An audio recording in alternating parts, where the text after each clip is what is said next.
Good evening and welcome to your News Now Sports. I'm Dwayne Scott. Today is August 1st, which means the first day of mandatory practices and most importantly, the beginning of our countdown to kickoff. We start our coverage in the surrounding counties, working our way back into Allen County and eventually to Lima as we start with Auglaize Mac schools, beginning with the Minster Wildcats and the New Bremen Cardinals. Countdown to Kickoff is brought to you by Metzger Financial Services.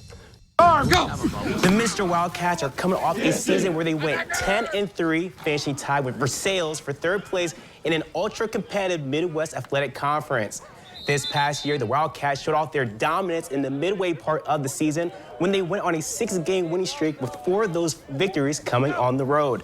Fast forward to this upcoming season, fourth-year head coach Seth Whiting looks to bring the same energy and balance from his offense that finished in the top 3 in both rushing and passing last season. To help that, the squad's bringing back a lot of experience with 18 seniors on this year's roster, led by third-team All-State wide receiver James Niemeyer and offensive lineman Will Fremmel, as well as defensive lineman Ian Holman, who shared the MAC title for the most sacks in the conference. Looking at their schedule, the Wildcats will play their first 3 games on the road, including a trip to Columbus to face Afrocentric before opening conference play against Anna in Week 3. We bring back an awful lot of skill kids and some really talented kids that are 3- and 4-year starters. And the emphasis with them is just to stay healthy. You know, obviously we have an incredibly talented quarterback who missed the majority of our season last year. You know, we want to keep him healthy so he can go compete. And we got a bunch of other really talented kids, and we got to keep them healthy and let those guys go run and play. We lost some really good football players from last year's team, and they left some big holes to fill.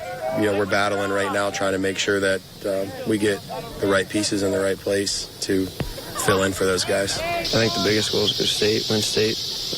I just want to win games. Definitely hitting the weight room. I think we all, like our grade especially, took the weight room really seriously this year because it's our last year. In the MAC, everybody's just as good as everybody else, so you have to go in every week with the same mindset that you have to give it your all. I mean, all it takes is a few sloppy quarters and you let any team really hang in there till the fourth quarter. Anything can happen in the fourth. So it's important to jump on everybody early and stay locked in the whole time. Shifting now over to the New Bremen Cardinals. After winning the state championship back in 2022, the Cardinals followed that performance up by finishing last season below 500, going 5-7 on their way to finishing in 6th place in the MAC. Despite the underwhelming year, the team, however, did manage to rack up a couple of wins in the latter part of the season, including wins over St. John's and a playoff victory against Cincinnati College Prep, where they kept them off the board, winning 35-0.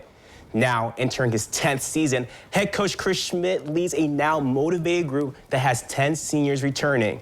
Looking ahead at their schedule, the team kicks off their season looking for revenge against WBL opponent Bath, leading to a matchup against a one-loss team from last year, Norton, before opening conference play on the road against Parkway. There was a time, obviously, in our program where, you know, if we get 5 wins and got a playoff win, that would be a pretty big deal for us. But obviously, we've been able to raise the level and raise the expectations the last few years. So, you know, it's a learning year. I mean, you're going to have, I think, ebbs and flows and definitely some bright spots from last year. But we got to try to, you know, build on that. And like I said, find a way to be better in some areas that maybe we weren't quite as good at last year. Well, I feel like we can use last year's record and how it went as motivation for this year to certainly improve on aspects all across the board through offense and defense and special teams. Anything a part of the game that needs improved, I feel like this year we're working really hard to improve that. Just the senior class, I feel like we're together this year compared to last year's seniors. I feel like we're more one team and stick together more, and it shows a lot. I feel like we're always lifting each other up when we need it and just being there for each other.